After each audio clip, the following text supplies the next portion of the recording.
देख रहे फर्स्ट बिहार झारखंड और मैं हूं आपके साथ रागनी शर्मा। बिहार में बीते दिनों में जिस तरीके से अपराधी अपराध करते हुए नजर आ रहे थे, जहां बिहार में अपराध लगातार बढ़ते जा रहा था, वहीं विपक्ष विधानसभा चुनाव से पहले राज्य सरकार पर बिहार में बढ़ रहे अपराध को लेकर उन पर सीधा निशाना साध रही थी। उनसे सवाल कर रही थी कि आखिर उनके होते हुए बिहार में अपराध इतना ज्यादा कैसे बढ़ रहा है, कैसे दिन दहाड़े अपराधी कई परिवारों को खत्म कर रहे हैं, छोटे छोटे विवादों के लिए उन पर हमला करते हुए नजर आ रहे हैं। जैसा कि हम सब जानते हैं कि बीते दिनों पटना में कई ऐसे गंभीर वारदात सामने आए हैं, जहां दिन दहाड़े अपराधियों ने कई परिवारों पर हमला किया। छोटे छोटे विवादों को लेकर पुलिस इंस्पेक्टर और उनके परिवार पे भी हमला करते हुए अपराधी नजर आए, जिसके बाद विपक्ष का कहना था कि बिहार अब अपराधियों के हाथ में है, बिहार में अपराधियों का बोलबाला है। वहीं प्रशासन व्यवस्था को लेकर भी वह सवाल करते हुए नजर आ रहे थे, जिसके बाद अब पुलिस एक्टिव मोड में नजर आ रही है। जी हां, बिहार प्रशासन अब एक्टिव मोड में नजर आ रही है। हम आपको बता दें कि जिस तरीके से विपक्ष अपराध को लेकर राज्य सरकार पर सवाल खड़े कर रही थी, तो वहीं अब सोमवार देर रात एक ताजा मामला सामने आया है, जहां पाटलिपुत्रा क्षेत्र के मैनपुरा में अब पुलिस ने 2 अपराधियों को गिरफ्तार किया। जी हां, मैनपुरा में पुलिस ने 2 अपराधियों को गिरफ्तार किया। वहीं अपराधी जो थे वो पुलिस की गिरफ्त से भागने की कोशिश कर रहे थे, जिसके बाद पुलिस ने उन पे फायरिंग की। फायरिंग के दौरान उनके पैर जख्मी हो गए और वो दोनों फिर से पुलिस की हिरासत में हैं। वहीं हम आपको यह भी बता दें कि यह पूरा मामला मैनपुरा का है। इसी के साथ हम आपको यह भी बताते हैं कि सोमवार रात करीब 10 बजे दो युवक को पुलिस ने गिरफ्तार किया। वहीं पुलिस की गिरफ्त से दोनों अपराधी भागने की कोशिश कर रहे थे, जिसके बाद पुलिस ने उन पर फायरिंग की। फायरिंग के दौरान वह दोनों जख्मी हो गए और दोनों को फिर से गिरफ्तार किया गया। गिरफ्तारी के वक्त ईशू ने शौच का बहाना बनाकर पुलिस की पकड़ से बचने की कोशिश की थी।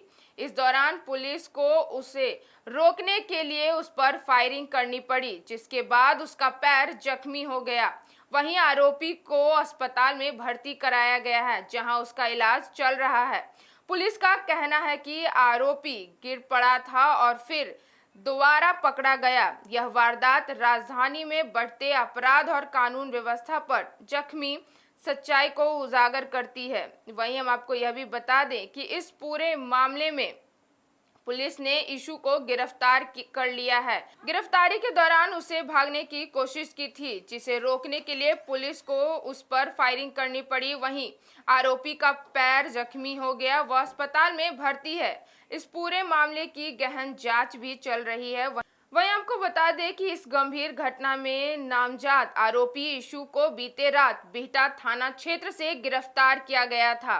वहीं गिरफ्तारी के वक्त ईशू ने शौच का बहाना बनाकर पुलिस की पकड़ से बचने की कोशिश की थी, जिसके बाद पुलिस को फायरिंग करनी पड़ी। वहीं फायरिंग के बाद दोनों अपराधी घायल हो गए और दोनों को अस्पताल भेजा गया है इलाज के लिए।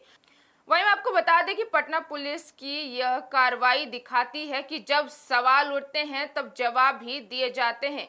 भले ही अपराध की घटनाएं चिंता पैदा करती है, लेकिन समय रहते की गई सख्त कार्रवाई प्रशासन की गंभीरता को भी दर्शाती है।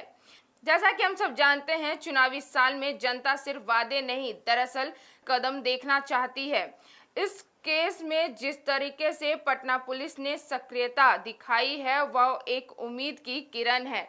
तो जैसा कि हमने आपको बताया कि जहां विपक्ष चुनाव से पहले राज्य सरकार पर बिहार में बढ़ रहे अपराध को लेकर सवाल खड़े कर रही थी, उन पर उनकी सरकार पे सीधा निशाना साध रही थी, तो वहीं अब बिहार की पुलिस एक्टिव मोड में आकर उनके दिए गए सवालों का जवाब भी दिया है। सरकार ने उनके विपक्ष द्वारा उठाए गए सवालों का जवाब पटना पुलिस के एक्टिव मोड से दिया है। तो अब देखना होगा कि इसके बाद अब विपक्ष इस पर क्या प्रतिक्रिया देते हैं। फिलहाल इस खबर में इतना ही। आगे की खबरों के लिए देखते रहें फर्स्ट बिहार झारखंड। आयुष्मान भारत के तहत निशुल्क surgery Netaji Subhash medical college एवं हॉस्पिटल में जनरल सर्जरी, नेत्र surgery, ENT surgery, ortho surgery, प्रसूति एवं स्त्री रोग सर्जरी की सुविधा आयुष्मान भारत के तहत उपलब्ध है। साथ ही बीमा कंपनी के द्वारा इलाज की सुविधा। NSMCH, अम्हारा, बिहटा, पटना।